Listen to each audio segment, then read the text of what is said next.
नमस्कार, आप news foundation देख रहे हैं। मैं हूं आपके साथ वंदना। इस वक्त की बड़ी खबर बीजेपी से निकलकर सामने आ रही है, जहां भाजपा ने कल बिहार बंद का ऐलान किया है।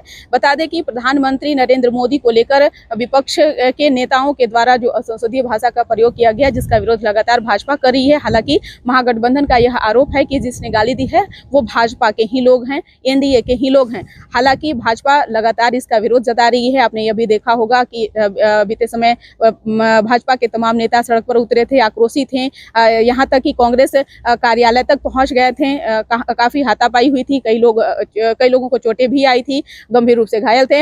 हालांकि एक बार फिर से बिहार बंद का ऐलान किया है। कल भी बीते दिन कल की भी तस्वीरें आपने देखे होंगे कि जहां एक तरफ महागठबंधन के नेता सड़क पर उतरे हुए थे, तो दूसरी ओर एनडीए की ओर से यानी भाजपा की ओर से सभी नेता जो थे वो धरने पर बैठे हुए थे। हस्ताक्षर अभियान के तहत जो है विरोध जता रहे थे।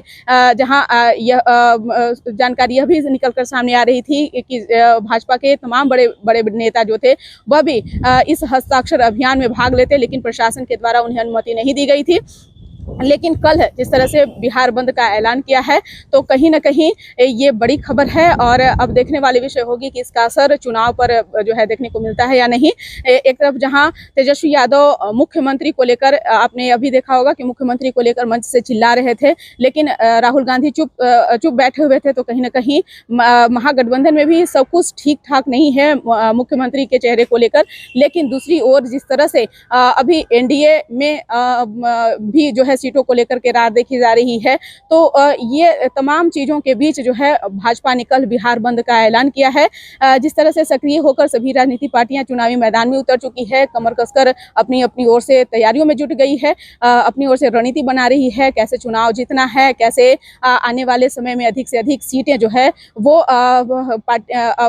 जीतना है। इन तमाम चीजों पर फोकस जो है पार्टियों के द्वारा किया जा रहा है।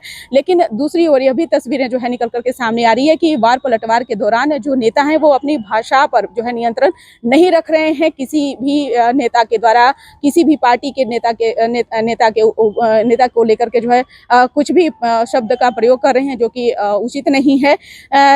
जिस तरह से प्रधानमंत्री नरेंद्र मोदी को जो है विपक्ष के नेताओं के द्वारा जो है भाषा पर अनियंत्रित होते हुए जिस तरह से असंसदीय भाषा का प्रयोग किया गया, तो कहीं ना कहीं ये आने वाले समय में राजनीति के लिए उचित नहीं माना जा रहा है। क्योंकि कई बुद्धिजीवी, कई विशेषज्ञों ने भी यह बताया कि आने वाले समय में जो है राजनीति में ये चीजें अगर रहेगी तो कहीं ना कहीं और भी समस्याएं उत्पन्न हो सकती है। लेकिन कल की तस्वीरें अब देखने वाली विषय होगी कि उसका असर क्या कुछ पड़ता है। इस पर बस इतना ही। बने रहिए न्यूज़ फाउंडेशन के साथ।